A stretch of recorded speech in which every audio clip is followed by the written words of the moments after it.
Bienvenue, peuple de Dieu. Nous allons encore écouter la parole de Dieu et nous allons passer le reste du temps dans la prière.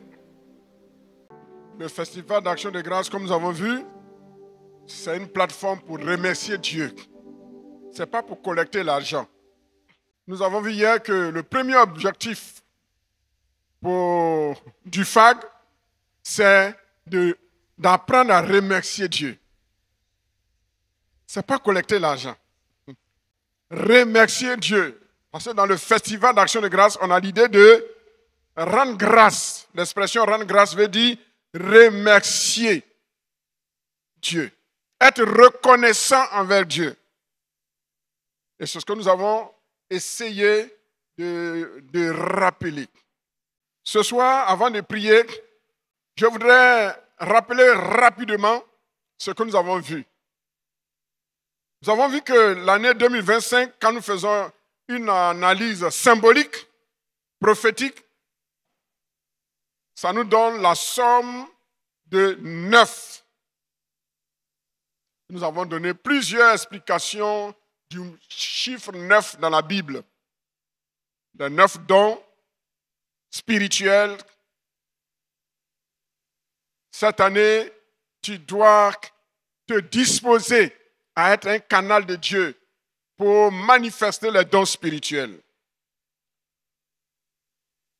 Les dons spirituels sont pour nous, pour chacun de nous. Les dons spirituels ne sont pas donnés à une élite spéciale. Tout le monde peut prophétiser, pourvu que tu te laisses disposer entre les mains du Seigneur pour être un canal de bénédiction pour le peuple de Dieu. Nous avons vu que le chiffre 9 nous fait penser aux 9 éléments du fruit de l'esprit. Que cette année, il faut que chacun travaille son caractère, suive son caractère. Nous avons vu que le chiffre 9 fait penser à quoi? Aux 9 mois de la grossesse. Et c'est dans le 9e mois en général que les femmes accouchent. Il faut t'attendre, n'est-ce pas, à ton accouchement spirituel de la promesse que Dieu t'a faite. Alléluia. Donc, 9, c'est le chiffre de la grossesse, l'accouchement. Nous avons vu que le chiffre 9, c'est aussi quoi? C'est la 9e heure, là où le ciel s'ouvre. C'est l'équivalent de 15 heures, 3 heures du soir. Donc, il faut s'attendre à un miracle de Dieu cette année dans ta vie. Que le ciel s'ouvre.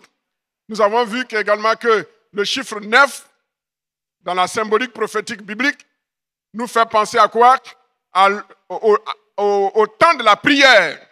Donc cette année, nous devons révolutionner avec l'aide de Dieu notre moment de prière.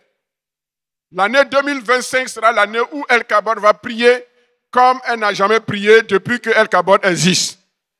Donnez-moi un amen. Cette année, on va prier. On va prier.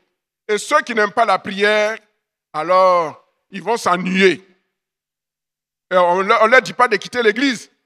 Ils n'ont qu'à s'ennuyer, mais ils n'ont qu'à rester dans l'église. Nous, on ne chasse pas. On transforme. Donc, nous allons mettre un programme sur pied qui va nous permettre de développer une vie de prière.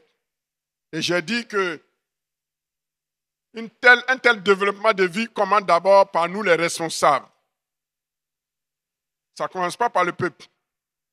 Ça doit commencer par nous les responsables. Les auxiliaires, les pasteurs, les associés. Le peuple vient, etc., etc. Nous avons également vu que le chiffre 9, la stabilité. Tout chiffre multiplié par 9, le montant donne 9. Le chiffre 9 parle encore de quoi? On a vu beaucoup de choses sur le chiffre 9. Bon, vous vous rappelez. Par la suite, le mardi, la portée prophétique de l'offrande d'action de grâce. Mais le mercredi, on a parlé de l'importance de monter. Il faut développer ton attitude avec Dieu. C'est ça qui paye. Sinon, rester assis et puis on murmure, ça ne paye pas. ça te fait rétrograder. Donc on a parlé, il fallait monter, développer, prendre de l'attitude. Plus on prend de l'attitude, plus on s'approche du Seigneur, plus on est sensible à la voix de Dieu et plus on peut être béni. Et hier, nous avons parlé de la portée prophétique de l'offrande. Nous avons parlé de quoi? L'offrande de Salomon, très bien, qui a été une grande offrande. Et nous avons vu que l'offrande Salomon a donné entre 14 et 15 milliards. Si on fait la contextualisation aujourd'hui, ça fait 14 et 15 milliards qu'il a offert à Dieu. Mais j'ai précisé que ces gens d'offrande, c'était une fois en passant. On a dédicacé le temps une seule fois. Voilà. Donc, il y a des offrandes qui arrivent où Dieu te pousse à donner le meilleur de ton meilleur. Parce que cette occasion-là, ça va arriver une fois, deux fois dans ta vie. Et puis, il y a des offrandes annuelles, les circonstances qui se répètent, où il faut chaque fois faire, il faut chaque fois faire. Donc, il faut avoir en esprit deux approches. Jésus s'est offert une seule fois pour toutes. Abraham a offert son fils, a voulu offrir son fils une seule fois. Est-ce qu'on se comprend? David a fait le sacrifice sur le mont, sur l'air d'Aravna une seule fois. Salomon aussi a fait le sacrifice de dédicacer le temple. Combien de fois? Une seule fois. Ce que j'aimerais dire de passage, c'est que dans votre vie, dans notre vie, il va y avoir une occasion rare, unique en son genre, où Dieu va te demander de poser une action, de faire un sacrifice. Si tu as raté cette occasion, tu l'as raté tout le reste de ta vie. Et puis il y a des sacrifices qui sont répétitifs. Il y a des occasions que Dieu va te donner chaque année. Ici, notre FAG, c'est une offrande que nous faisons chaque année. Donc, c'est des occasions que Dieu répète. Mais le remarque que j'aimerais partager avec vous, c'est que, à côté de ce qu'on fait chaque année, qui est devenu comme un rituel, une répétition, une bonne répétition, il y a des occasions uniques que Dieu te donne dans ta vie. Quand ces occasions uniques vont se présenter, il ne faut pas la rater. Parce qu'une fois que tu l'as ratée, c'est pour toujours. Cette occasion ne va plus se répéter. Ce soir, nous allons voir, avant de prier, parce que je veux que nous puissions passer 1h30 dans la prière, Genèse chapitre 8, versets 13 à 22. Si vous êtes, on va se tenir debout pour faire la lecture. Il a dit, l'an 601, le premier mois, le premier jour du mois, les eaux avaient séché sur la terre. Noé ôta la couverture de l'arche et il regarda et voici la surface de la terre avait séché. Le second mois, le 27e jour du mois, la terre fut sèche. Alors Dieu parla à Noé en disant, « Sors de l'arche, toi et ta femme, tes fils et les femmes de tes fils avec toi. Fais sortir avec toi tous les animaux de toute chair qui sont avec toi, tant les oiseaux que le bétail, et tous les reptiles qui rampent sur la terre, qu'ils se répandent sur la terre, qu'ils soient féconds et multiplient sur la terre. » Et Noé sortit avec ses fils, sa femme et les femmes de ses fils. Tous les animaux, tous les reptiles, tous les oiseaux, tous ceux qui se meuvent sur la terre selon leur espèce, sortirent de l'arche. Noé bâtit un autel. Verset 20. Noé bâtit un autel à l'Éternel. Il prit de toutes les bêtes pures et de tous les oiseaux purs et il offrit des holocaustes sur l'autel.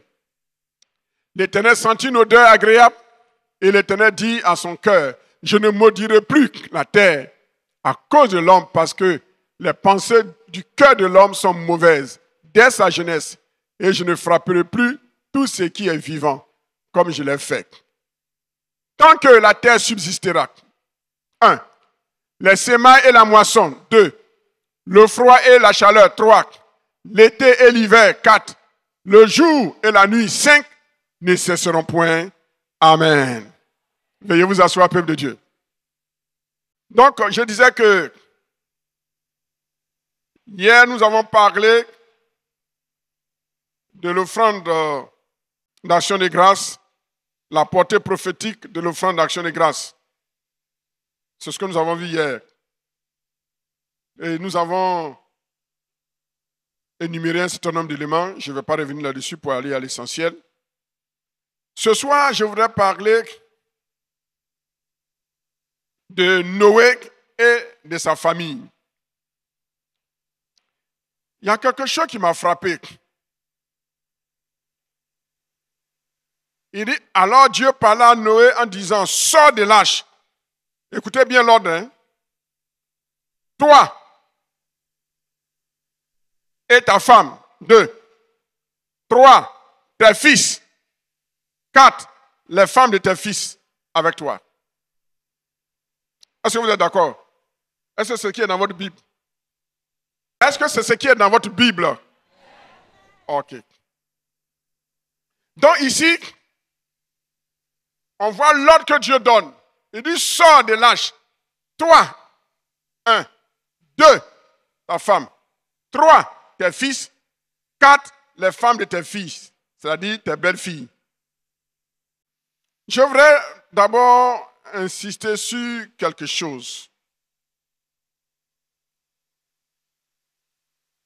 Le verset 13 par lequel nous avons commencé, le verset nous parle de l'an 601, le premier mois du jour du mois. Les eaux avaient séché sur la terre. Qu'est-ce qui s'est passé pour qu'on nous dise que c'est en l'an 601 que les eaux sur la terre avaient séché? Il y a eu une punition de Dieu qui a frappé le monde de cette époque. C'est ce qu'on appelle le déluge au temps de Noé. Au temps de Noé, il ne pleuvait pas. L'eau sortait de la terre. Et la Bible nous dit que les hommes vivaient comme bon leur semblait. Ils n'avaient pas la crainte de Dieu. Et Dieu a décidé de punir, de juger ce monde. Vous savez, Dieu est tellement bon, Dieu est tellement patient, que pour que Dieu prenne décision de punir, c'est que le péché de l'homme a dépassé le comble.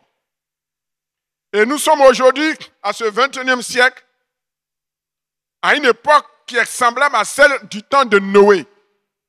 Aujourd'hui, les gens n'ont plus la crainte de Dieu. Le nom de Dieu est bafoué. Et Dieu sera dans l'obligation de frapper comme au temps de Noé.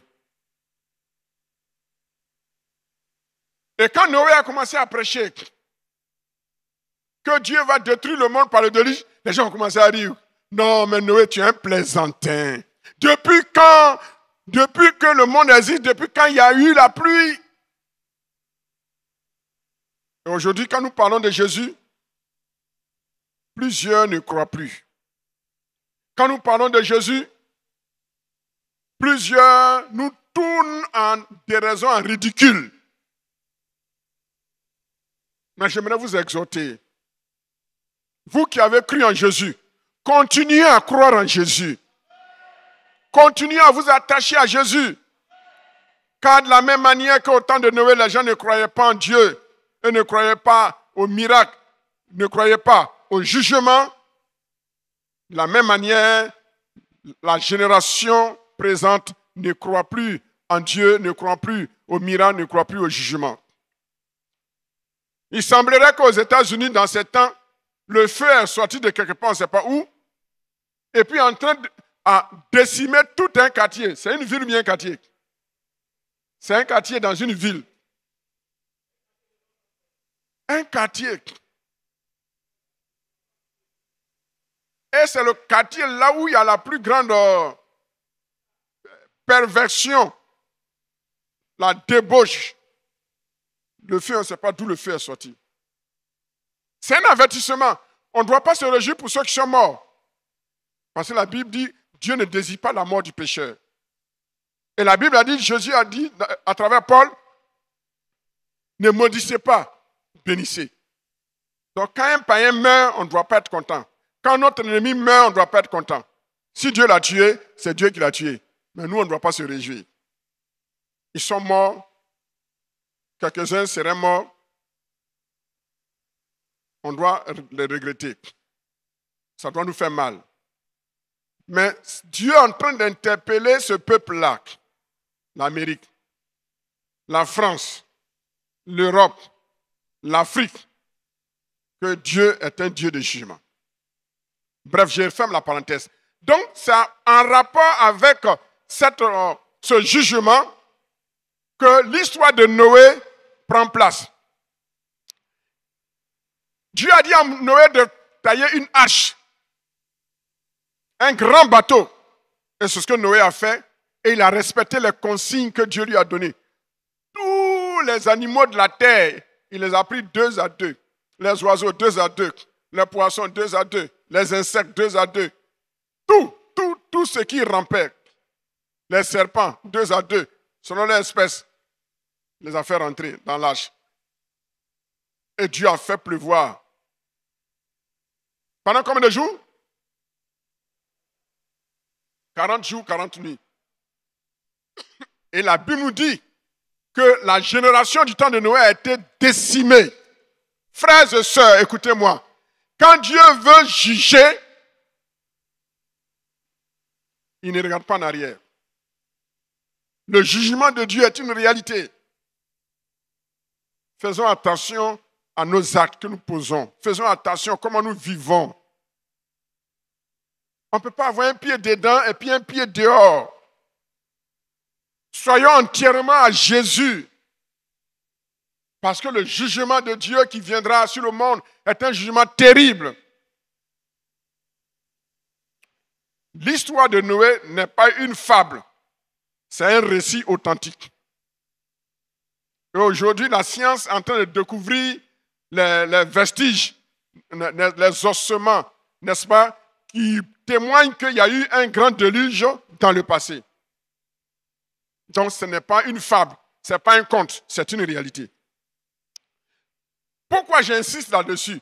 Je veux aboutir sur le fait que Dieu, qui est le Dieu de jugement, il est aussi le Dieu de grâce.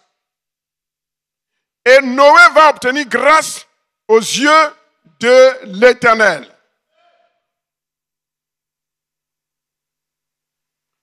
Alors Dieu parlait à Moïse en disant, sors de là, toi et ta femme, et tes fils, et les femmes de tes fils avec toi.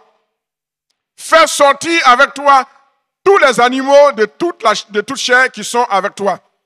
Tant les oiseaux que les bétails et tous les reptiles qui rampent sur la terre, qu'ils se répandent sur la terre, qu'ils soient féconds sur la terre.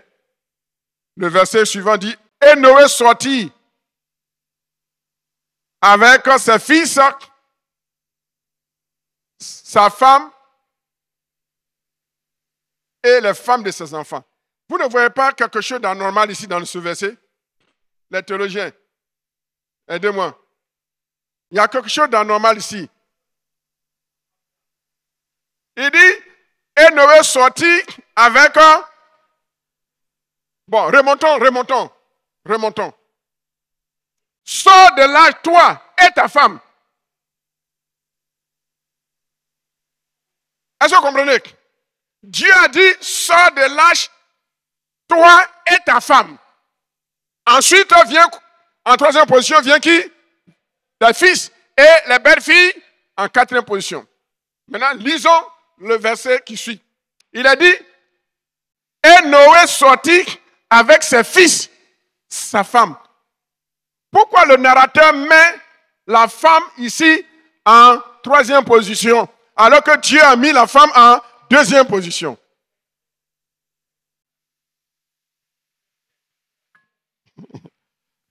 Alors, les théologiens qu'on arrive là, les théologiens bavardent. Mais chacun qui bavarde, il a raison. Hein? Alors, il y en a qui disent que c'est le narrateur qui a dit, c'est Moïse qui a mis ça, alors que Dieu a dit Noé, sa femme, ses enfants et la belle famille. Moïse, en écrivant, il peut avoir deux interprétations. Première interprétation, Moïse ne respecte pas l'ordre de Dieu, pas parce qu'il contredit Dieu, mais Moïse a une pensée de Dieu derrière sa tête. Quand Dieu dit « Sors, toi, ta femme, tes enfants et ta belle famille », Dieu met l'accent sur l'ordre, comment on peut appeler ça, l'ordre, oui, protocolaire. Hein? Noé, sa femme, les enfants viennent. Donc, selon l'âge, la hiérarchie. Vous voyez, selon l'ordre hiérarchique. Donc, c'est l'homme d'abord, sa femme, et les enfants, et la belle famille. Vous comprenez? Mais quand Moïse relate, lui, il dit Noé, ses enfants, sa femme, et les femmes de ses enfants. Et ça dit que Moïse rétrograde la position de la femme? Non. Non. Écoutez-moi très bien. Non. Moïse, quand il relate les faits, il a une autre pensée derrière la tête. Noé vient d'échapper à la mort. Est-ce que vous me suivez? Noé vient d'échapper à la mort. Et grâce à Dieu, Noé a échappé à la mort. Dieu va préserver la nature, l'espèce humaine, à cause de sa grâce. Moïse entre dans la pensée de Dieu qui sauve Noé. Mais Moïse va au-delà. Et il va voir comment cette cellule qui a été sauvée, comment elle va être perpétuée. Est-ce que vous me suivez? Or, pour perpétuer une descendance, on ne mentionne pas la femme, on mentionne l'homme. C'est pourquoi il dit, Noé sortit avec ses fils, les héritiers. Parce que c'est les héritiers, les fils, qui vont propager l'espèce. Dans la Bible, quand on parle du recensement, quand on parle de la généalogie, on mentionne les hommes. Père, fils, petit-fils, arrière-petit-fils. Est-ce que vous me suivez? Donc ici, quand il met le fils après le père, c'est parce que ce sont les fils qui vont remplacer le père. C'est dans les fils et à travers les fils que Noé va continuer à vivre et à survivre. Une église qui ignore ses fils, une église qui ignore ses fils, une nation qui ignore ses fils, la jeunesse et qui ne prend pas soin d'elle est une jeunesse, est une nation et une église condamnée à disparaître. Il faut penser à ceux qui vont perpétuer le ministère. Il faut penser à ceux qui vont propager ton message. Il faut penser à ceux qui vont propager ta vision. Il nomme les fils d'abord.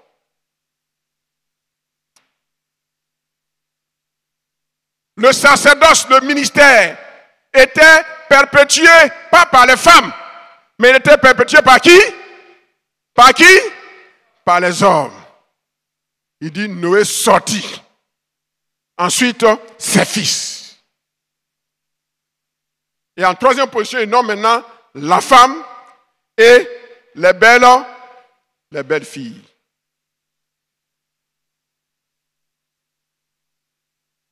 Il faut comprendre que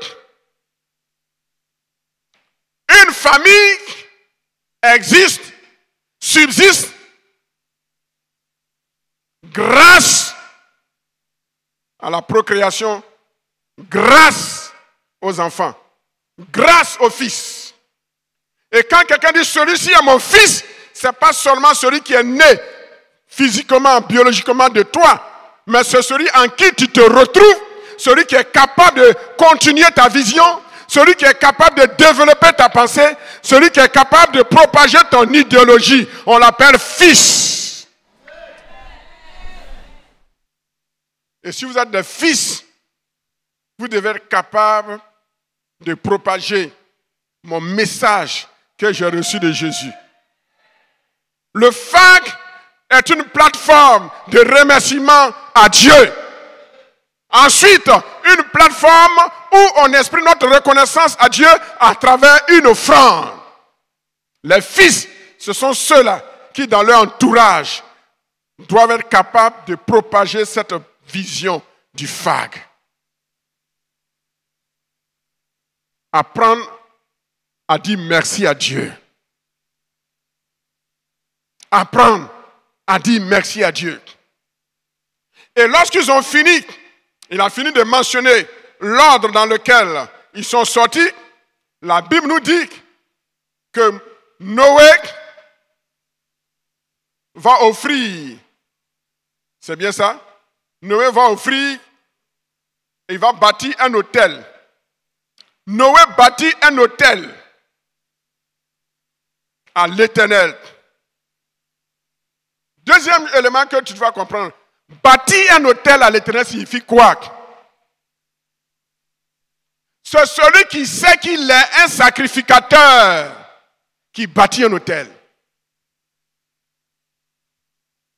À ce FAG, ce festival d'action de grâce, ne pourront offrir une offrande qui va toucher le cœur de Dieu que ceux et celles qui savent qu'ils ont un ministère appelé de Dieu pour offrir des sacrifices d'une odeur agréable à l'Éternel.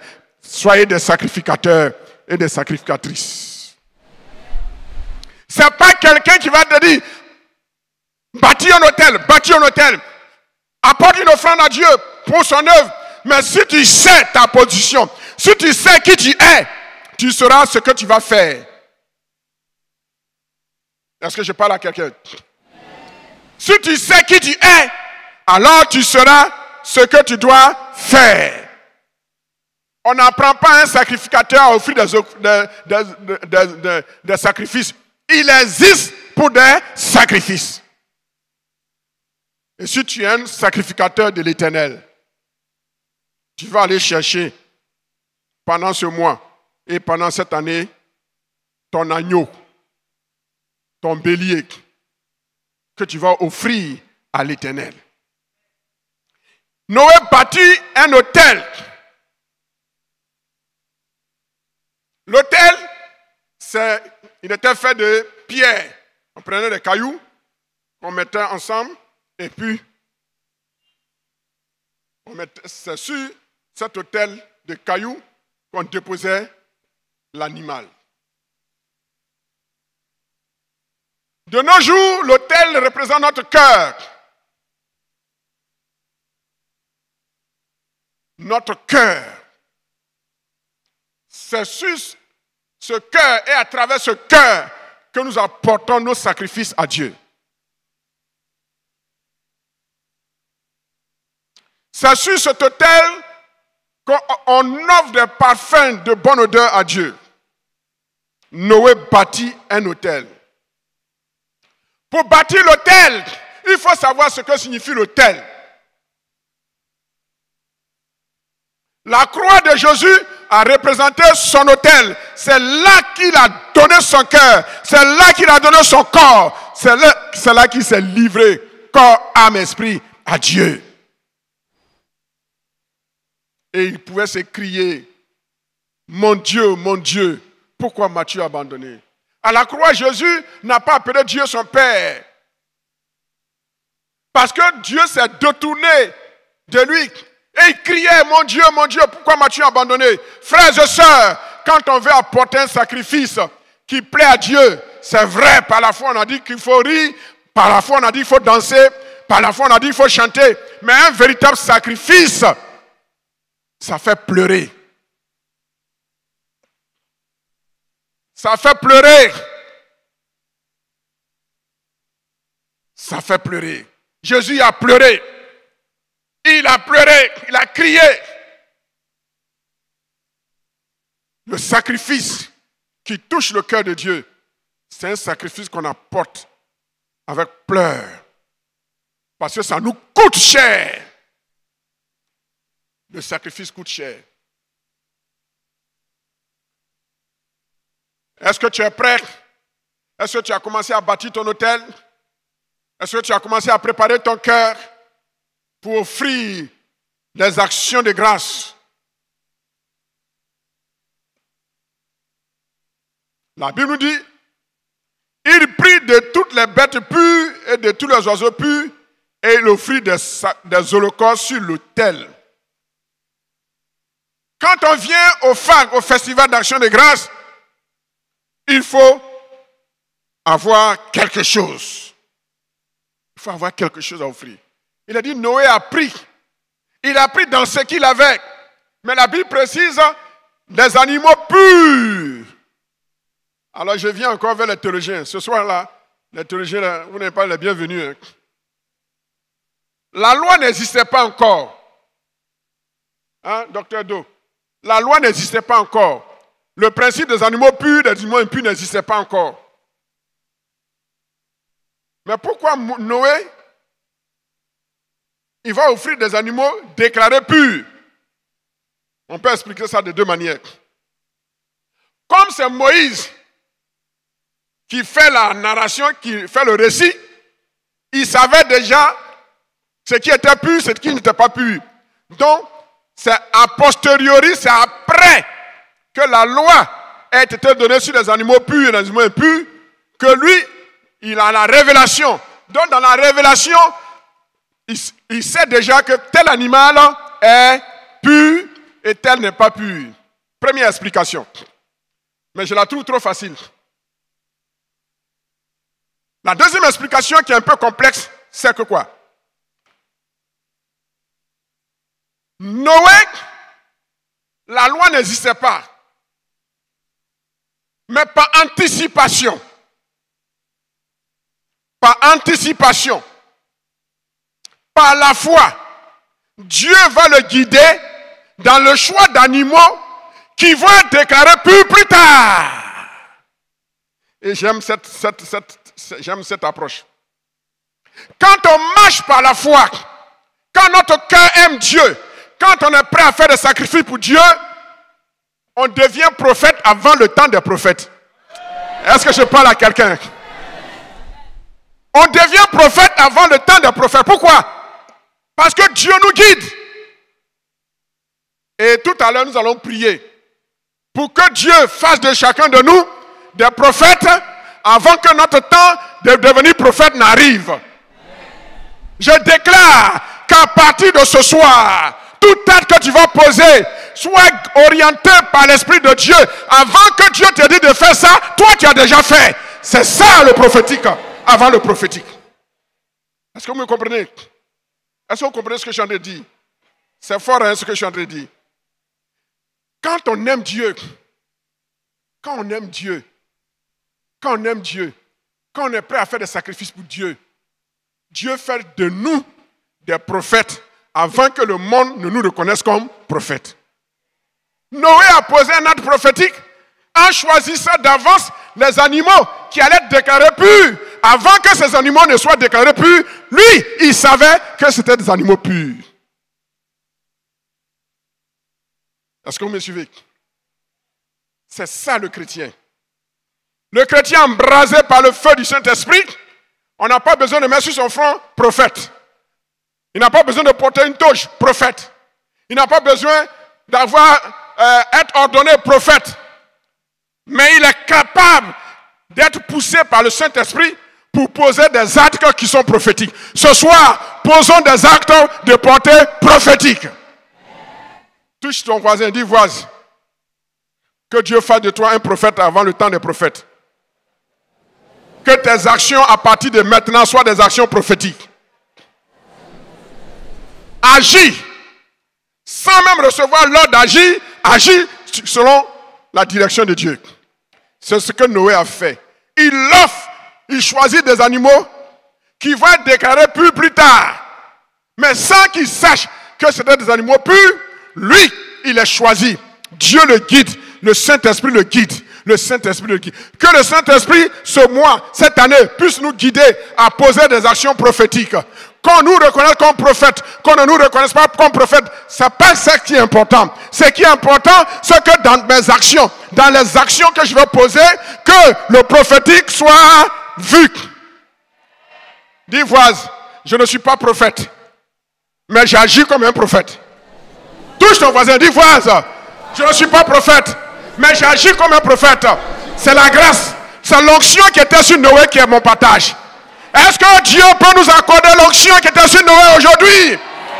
Afin que nous puissions poser des actions sans qu'on soit téléguidé par la théologie ou par un ministère quelconque. Fais ça, ne fais pas ça. Mais par le Saint-Esprit, que nous soyons capables de poser des actes qui vont glorifier Dieu. Et Dieu va dire, ça, cette offrande que tu as faite, c'est une offrande qui est pure. Est-ce que je parle à quelqu'un? Est-ce que je parle à quelqu'un? Dieu veut faire de nous des Noé de notre génération. Il prit de toutes les bêtes pures et de tous les oiseaux purs et il offrit des holocaustes sur l'autel.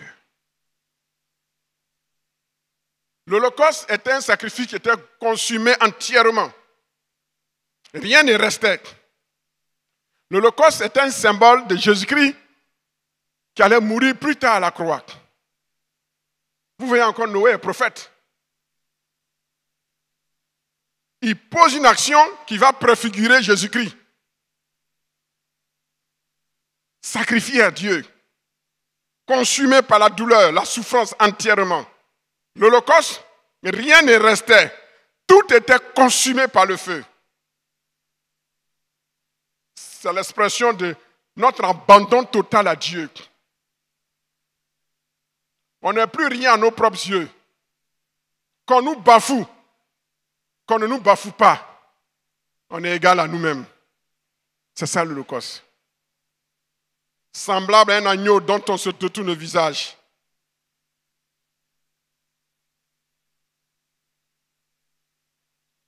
Qu'on mène à la boucherie. Il n'a rien dit.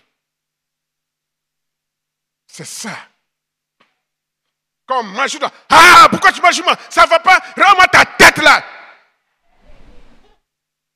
Dis voisin, si tu parles comme ça, tu n'es pas encore brisé. Tu n'es même pas au holocauste. Mais ce n'est pas une raison pour que tu gifles ton voisin exprès.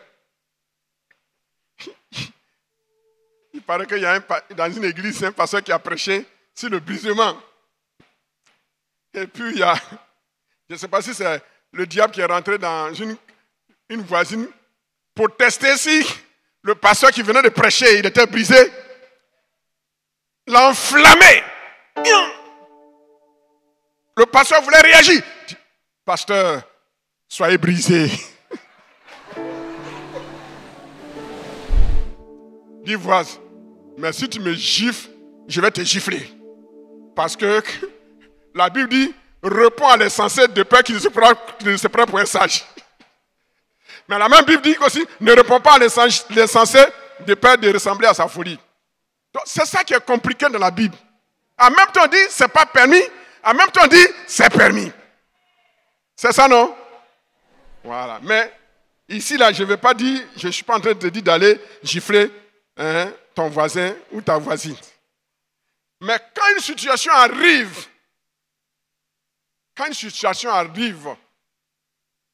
alors sache que tu dois te maîtriser. Tu ne dois pas répondre à l'insensé. Parce que si tu réponds à l'insensé, tu lui ressembles. Mais si tu sais que la personne n'est pas insensée, elle fait exprès, alors si elle t'a giflé, toi aussi tu l'enflammes. Parce que là, elle fait exprès. Mais de façon générale, ayons la maîtrise de nous-mêmes. Le FAC nous apprend pas seulement à donner de l'argent à Dieu, mais le FAC nous apprend à nous maîtriser. On salue ton nom, maîtrise-toi. Quand tu sais que Tu n'es pas dedans, maîtrise-toi. Parle peu, laisse le reste à Dieu. C'est ça, l'Holocauste. Et quand Noé a offert son holocauste, il est écrit, l'Éternel sentit une odeur agréable. Et l'Éternel dit en son cœur. C'est ce que nous allons voir dimanche. Dis à ton voisin, il ne faut pas manquer dimanche. Parce que dimanche, on va aller encore en hauteur. Alors, dis à ton voisin, à ce fag, quelle offrande d'action de grâce tu vas offrir à l'Éternel pour que Dieu puisse sentir une bonne odeur, et pour que Dieu puisse prendre des décrets divins royaux à ton endroit. Dimanche, mon message sera les décrets royaux. Les décrets royaux divins. Fruit de notre action de grâce. Ou encore conséquence de notre action de grâce. Frères et sœurs, le FAC n'est pas un jeu. C'est une plateforme. C'est un terrain que Dieu nous donne pour qu'on puisse le provoquer.